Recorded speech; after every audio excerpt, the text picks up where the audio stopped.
خۆشەویستی تلویزیۆنی پەرتۆ تلویزیۆنی حیزبی حکمەتی جوانترین و گەرمترین سڵاوێمە بەڕێوەبەرانی تلویزیۆنی پەرتۆتان پێشکەش لەم بەشە لە بەرنامە ساڵای سەرداری دەبیری کۆمیتەی کوردستانی حیزبی حکمەتیزمان لەگەڵە کورتەیە لە ئاخرین خەبەر و ئەو داواحاڵێک کە سەبارەت بە ئیتفاقاتی ئابادان دەبیسین دوایەوە پەیام و بانگەوازی ساڵەی سەرداری دەبیری کۆمیتەی کوردستانی حیزبی حکمەتیز بۆ خەڵکی ئێران و کوردستان دەبیسین. ساڵی سەرداری بەخێربێ بۆ ستودیۆی تلویزیۆنی پەرتۆ هەروەکو کورتی شارەم پێکرد ئەگەر بۆ بینەرانی تلویزیۆنی پەرتۆ ئیشارەیەکی کورت بکەی بە اتفاقاتێکە لە ئابادان هاتۆتە پێشەوە و پەیامی خۆت ئاراستەی جامعەی ئێران و کوردستان بکەی فەرموو. بەڵێ زۆر سپاس بۆ ئێوەکەم وەختتان تەرخان کرد بۆ من وازانم هەموو کەس لە ئێرانە وەزعەکە ئەزانێت چییە و بەداخەوە ڕۆژ یا هەفتە یا نییە کە ئێمە شاهدی اتفاقاتێکی ناگوار نەبین لە سایەی حکوومەتی جمهوری ئیسلامیە کە خەڵک یا تیاچن یا ماوێرانە بن یا بێکارە بن یا کۆرۆنایان کوژێ یا چوزانم ژن و کچن سەریان نەبڕن ئەو قوانینە زاڵمانەوە هەیە بەداخەوە لە حاکمیەتی جمهوری ئیسلامیە و ئیسەیش ئەم اتفاقاتە بە شوێن اتفاقاتێکی تراوە بەسەر یەک قۆمیوە لە خەڵک لە کرێکان و زەحمەت کێشان ئەکسەرەتی ئەو خەڵکە بەشمەینەتە بەدەست جمهوری ئیسلامی و ئێمە بەداخەوە ئەم چەند ڕۆژەی گوزەشتە شاهدی ڕووخاندنی ئەو ساختمانەی مترۆپل بووین لە شاری ئابادان کە ئیسەیشی پێوە بێ هێشتا زۆر کەس لە ژێر ئاوار و خاک و مەساڵەحی ئەو ساختمانە ماون و جمهوری ئیسلامی هەروە کە خەڵک خۆیان باسییان کردووە داوای کۆمەکیان کردووە کە مەسەڵەن بۆڵدیزر و وەسایل ئاتەش نیشانی و ئەو وەسایلانەوە ئەتوانن خەڵک نەجات بن ئەتوانن ئاواربەرداریکەن ئەتوانن ئەو هەموو خاک و سیمان و داروبەردەوە بەسەر ئەو خەڵکاوە ناو ئەو ساختمانە بوون ڕووخاوە لابن بە قەول خەڵک لەجێ ئەوانیان بۆ بنێرن بەداخەوە هێزی نیروی زدە شۆڕشیان بۆ ناردن ئەوانەوە لیباس ڕەشە بەسن و ماسکە بەسن و ئوبوهات بەرامبەر بە خەڵکی بێدفاع نیشانەدەن ئەوانەیە ناردووە بۆ سەرکوت و بۆ ئەوە کەس دەنگی دەرنەیە چون ئەم کەسەوە ئەم ساختمانەی دروست کردووە لە نور چشمیها و لە نزیکترین یاران و کەسەکانی عەلی شەمخانی و محسن ڕەزایی و حاکمیەتی جمهوری ئیسلامی بووە و ئەمە یەکەم جار نییە بە بۆنەی ئەوە کە ئەمانە ئەحساس مەسئولیت ناکەن لە قباڵی خەڵکە مەسەڵەن ئەم وەزعە بەسەر هاتووە و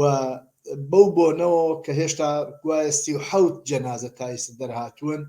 تەعادێکی تر لە ژێر ئاواران بەداخەوە تا ئیسا ئەو ئیمکاناتە نەکەوتو سەکار بۆ ئەو کەسانە بێنە دەرەوە یا بە زینوی یا بە هەرحاڵ ئەو هەرچیان بەسەر هاتوێ و خانەوادەکانیان زۆر زۆر نگران بەم بۆنەوە بە دروست و بە حەق جمهوری ئیسلامی و بانیانی ئەم کەسانەوە ئەم ساختمانەیان دروست کرد یا لەو نەوعە لە کار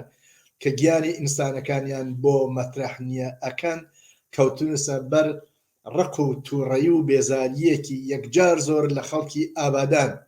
چون عەزیزانیان جگەرگۆشەکانیان کەسوکاریان باوک و دایک و ڕەفێق و هاوشاری و هاومەحەلە و هاوکلاسیان هان نەژێر ئەو هەزاران تۆن سیمان و خاک و داروبەردا بۆیە بە حەق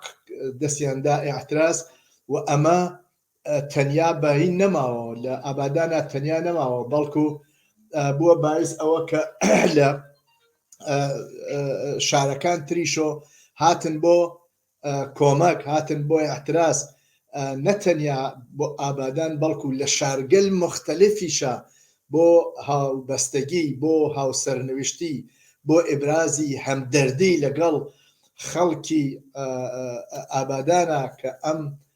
مەسەلەیان بۆ پێشهاتۆ عەزیزانیان لە دەستداوە دەستیان داوەسە ئێعتراز و مبارزە و هەتا ئیسەیش کە ئێمە پێکەوە قسەکەین ئەم ئاعترازات و مبارزە تا هەر درێژەی هەیە و نەخەوتووە هەرچەند جمهوری ئیسلامی هێزێکی یەکجار زۆی ڕژاندووە و هەرچەند سعیەکەن لە تەریق مرتەجعین و کۆنەپەرستان و ئاگرێ بە قەڵ خۆیان ئاوێ بکەن بەسەر ئاگرەکە و ئەم خەشمە وا خەڵک هەسیان ئەم بێتاقەتی و ئاعتراز و نفرەتەوە خەڵک هەسیان بەدەست جمهوری ئیسلامی و کار بەدەستان جمهوری ئیسلامی و مقدارێ دا بمرێنن بەڵام تایسە نەیانتوانیوە و ڕۆژ بە ڕۆژ ئەم خەشمە ئاعترازە بارحاڵ زۆرتر و زۆرتر و زۆرترە بێ خەڵکی زۆرتر دێنەمەیان ئاعترازی زۆرترەوە بۆ تەقابڵ لەگەڵ جمهوری ئیسلامیە خەریک ئاعتراز و مبارزەن و خەڵکی شوێنەکان تریش شارەکان تریش هەر هاتوونە سەمەیان و دەستیان داوەسە ئاعتراز لە 15 شار ئینسان ناوبا لە خوزستان لە ئێسفان لە تاران و ئەتراف لە شیراز لە شاهینشەر وەرزۆ زۆر شوێنی تر ئەم ئاعترازاتە هەتا ئیسەیش هەر بەردەوامە و خەریکن پشتیوانیەکەن لە خەڵک و فشاریان بۆ جمهوری ئیسلامی کە ئەبێ ئەم تەلاش بکەن کار بکەن بۆەوە ئەم ساختمانە بالاخرە گوایە مجەوزی 5 تەبەقەی بوو بەوەم کابرا 6 تەبەقەی تری خصوصە سەری بێ ئەوە مەسەڵەن لەبار مهندسیەوە لەبار ئەوانەوە مەسەڵەن تەوەجوی پێ بکەن بالاخرە کابرا وەختی ئەحساس مەسئولیت ناکات لە قەباڵ خەڵکەکە و تەنیا چاوی لە گیرفان خۆیەوە هەست دەساتە ئەم کارە و ئەمە چون پشتیوانی هەیە ئەم کابرا بەناو عەبدولباقی چون پشتیوانی هەیە و شەمخانی و محسن ڕەزایی و بەرحاڵ کاربەدەستان ئوستاندار و فەرماندار و نیروگەل ئینتزامی و سەرکوتگەر جمهوری ئیسلامی لە ئابادان و ئەتراف ئابادانە لە ئەم کابرا پشتیوانیەکەن چون گشتیان دەمیان چۆر کراوە گشتیان بەشدار بوون سەهیم بوون لەم پوڵ و سەروەت و سامانە کە ئەو کابران ناوێ بەیەکۆ و بالاخره لە گیرفانم خەڵکی دەرهاوردەوە ئاخری بەسەر ئەو خەڵکا بەداخەوە کرا بە سیمان و خاک و گەچ و بەرد ڕژا بەسەر خەڵکەکە بۆیە ئەمانە بەشدارن و سعیەکەن هەر جۆرێک بێ کۆتایی پێێن بەڵام هەتا ئیسا خەڵک کۆتایی پێ ناوڕە و ئەترازات و مبارزات ئیدامەی هەیە و تاوە نازەوە هەڵەگەڕێتەوە بۆ کوردستان من وازانم جێگەی خۆی بوو و جێگەی خۆیەتی خەڵکی شارەکانی کوردستان لەم ئاعترازات و مبارزاتەوە لە ئابادان و ئەتراف ئابادان و باقی شارەکان بەرامبەر بە جمهوری ئیسلامی هەیە حمایەت و پشتیوانی بکەن ئیمڕۆ ئابادانە دوێکە فلانە شار بوو پێرەکە ئەهواز بوو ئەو ڕۆژەکە مەشەد و نازانم تاران و ساختمان پلاسکۆ و کەوتە خوارۆ سۆزی ڕۆژ ممکنە لە سنە لە مەهاباد مەریوان سەقز بانە ڕزاییە هەرچێ شارە مەسەڵان ئەم ئتفاقە بکەوێ و حتا مەسئولێکی جمهوری ئیسلامی لە تاران و تووسی 113 ساختمانی ئاواها لە مەعرەز خەتەرە یعنی مەقامات خۆت جمهوری ئیسلامی ئەمە ئەڵێن ئەمە ئیدعای ئێمە نییە ئەڵێن کە هەر ئان ممکنە لە تارانە 113 برجی ئاوا بڕوخێ بەسەر خەڵکە مەگەر نەماندی پلاسکۆ ڕووخا و ئەو هەموو خەڵک و کارگرانی ئاتەشانی بەداخەوە تیاچوون بۆیە من پێم وایە هەر کەسێک گەرەکی ئایندەیەکی بێ لە داهاتووە هەر خەڵکێ هەر کرێکارێ هەر معلمێ هەر ئینسانێکی ئازادی خواست دەبێ ئاعترازکە ئەمە چ وەزعێکە بەسەر خەڵکە هاوردویان و بەتایبەت خەڵکی کوردستان کە هەمیشە لە 40 چەند ساڵی ڕابردووە بەرامبەر بە جمهوری ئیسلامی لە ڕێزی پێشەوە بوون وازان نابێ بێدەنگ دابنیشن وە پێیان وایە ئەمەسانەوە ئیسە دەرگای بە ئێمە نەگرووە ئیتمینانتان بێ ئەگەر فکرێک نەکرێ ئەگەر ئالەم وەختاوا جمهوری ئیسلامی تحت فشارێ زۆرتری بۆنەیە قەتعەن جیا لە سەرکوت و ئیعدام و زیندانیکردن ئەو پەڕینا مەسئولیەتی بە خەرجادا و هەزار مشکلی تر ئێتە بەرەو بۆ خەڵک ماڵە ڕوخێ بەستەریا چوزانم ئاوی شاری سنە ئاوای لێ هاتووە کە ئەوە چەند ساڵە خەڵک بەدەستیەوە ئەناڵێن و مەسئولینی جمهوری ئیسلامی لە سنە و لە تارانە هیچ ئەقدامێ ناکەن ئەو هەموو مشکڵاتە شدام کۆرۆنا ئەنوە ئەو هەموو فەقیری و فەلاکەتە دەرگای پێگرتوون وازانم ئەگەر ئەقدامێ نەکرێ ئەگەر کارێ نەکرێ حتمما بەداخەوە دەبێت بڵێم ئێمە لە داهاتووە شاهد ئەوە بین کە لە شارەکان کوردستانی شاکە هەتا ئیسەیش بووە اتفاقاتێکی لەو نەوە بخۆمە یا شارەکان تر لە ئێرانە فەرق ناکە خەڵکی ئێران و خەڵکی کوردستان و خەڵکی باقی ئۆستانەکان و وڵایەتەکانی تر هەمویان لەلایەن جمهوری ئیسلامی و سەرکوت ئەکرێن لەلایەن دەوڵەتی سەرمایەداری و ئیسلامی جمهوری ئیسلامی و زیندانی ئەکرێن کرێکار ئەچەوسێتەوە ژن ئەکوژرێ معلم حقوقی نادرێتێ هەزاران هەزار بەخێڵی بێکاران ئیزافە بووە سەدها کۆڵبەر بریندارە بێ و ئەیکوژن لە ساڵە ئامارەکان ئەوە نەزۆرن ئیتر هیچ کەس فریا ناکەوێ بێژەوەی ئەمڕۆ لە نۆتشا ئەو دوانە کوژیان تا ئەوە بێژی ئیطلاع ڕسانیکەی لە سەردەشت ئەو اتفاقا قۆمێ لە بانە قۆمێ لە مەرزی مەریوانە قۆمێ چاوی گێڕن بەڕابردووە بۆیە من وازانم ناوێ بێت تەفاوت بین لە مەقابڵ ئەم وەز ئاوا هاتۆ سەبەرەوە و ئایسە بەنظر من شرایەتێکی باشە کە جمهوری ئیسلامی تحت فشارە لە ئابادان و خوزستان و باقی شوێنەکانتر وازانم ئیمکانێکی باشە فەزایەکی باشە بۆ فشار بێنیت بۆ دەست بیتە ئەتراس بۆ تەجەمع بکرێت واقعاً ڕاهبەران سیاسی فعالین سیاسی فعالین جنبشای اجتماعی ئیتر ماتڵ چین چه فەزایە لە ئەمە مەسەڵەن ئەبێت چی ئتفاقێتتر بقۆمێ کە مەسەڵەن خەڵک بێنەمەیان و ئەتراسکەن و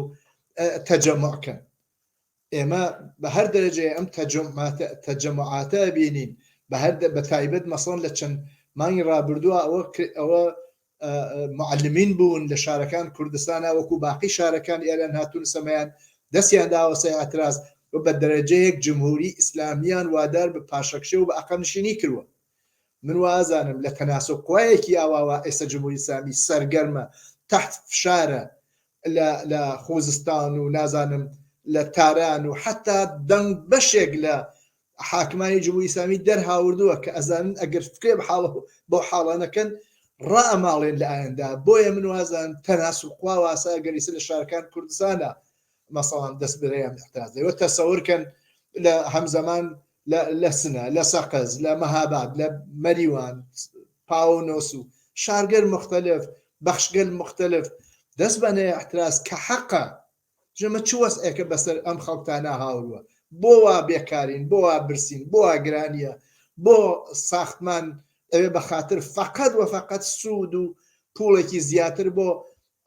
کاربەدەستان جمهوری ئیسلامی ئەمە خەڵکە ئاوایان بەسەر بێ و بن بەژێر ئاوارۆ بۆیە من پەیامم بۆ خەڵکی شارەکانی کوردستان پەیامم بۆ فعالین سیاسی بۆ ئینسانهای کۆمونیست و چەپ لەو جامعە ئەوەیە بە مەسئولیەتی خۆیان هەڵسن وازانم وەختێسی وازانم دەبێ ئەم ئەحترازاتە ڕێبکەوێ کەوێتە ڕێ کاری گەرەکە من وازانم ئەگەر فعالین سیاسی ڕەهبەران کەونە بەرۆ خەڵک ئەوەنە تووڕە و بێتاقەتن بە جمهوری ئیسلامیەوە ئەوەنە زۆریان بۆ هاتۆ دەست بێکاری و تەوەڕم و چوزانم ئەو وەس ئەوە گەشتان لە من هەزارەوە من باشترەزان چ وەسعێکە ئەلا لە کوێرە دەیەکی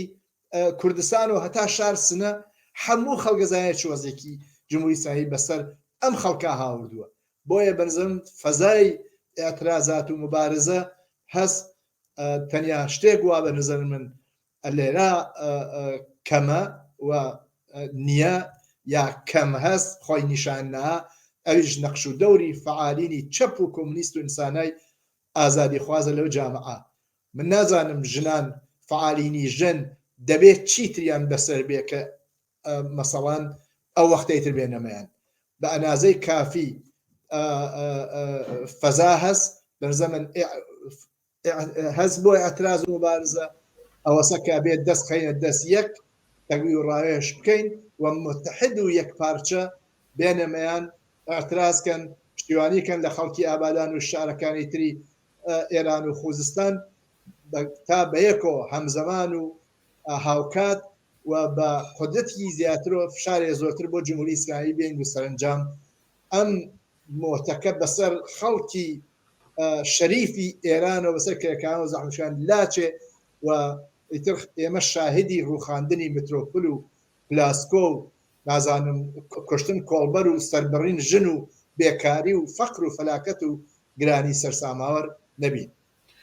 زۆر سپاس بۆ بانگەوازەکەت و هیوادارم جواب وەرگێتەوە لە کۆمەلگای ئێران و کوردستانە. سپاستانەکەم. بینەرانی ئازیز و خۆشەویست، هاتینە کۆتاییەم بەشە لە بەرنامەی ئەوڕۆی تەلەڤیزیۆنی پەرتۆ. داوەتەکەم بینەری ئیدامەی بەرنامەکانمان بن. کات و ساتێکی خۆشتان بۆ ئارەزووەکەم.